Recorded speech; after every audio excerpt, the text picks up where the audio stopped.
बीत गईले 12 बरिस। दिनवा गिनत गौरा के अंगूरी खियाइले हो।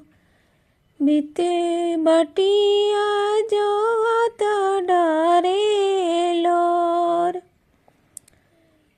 बटिया जोहत डरे लोर।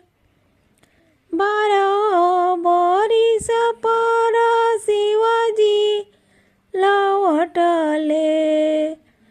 कइले दोसर बिया। कइले दोसर बिया। खोला गौरा लुगारी पहिना गौरा चुनरी हो। सौतीन उतारी उनाले। सौतीन उतारी उनाले। उजेरती पतहिया उतारिया लेतिन। सौतीन उतारलो ना जास। सौतीन उतारलो ना जास। पर्दा उठाई जब देखली गौरा दई। इतई बहिनी हमार। इतई बहिनी हमार। किया तोरो ये बहिना घर बर ना मिले।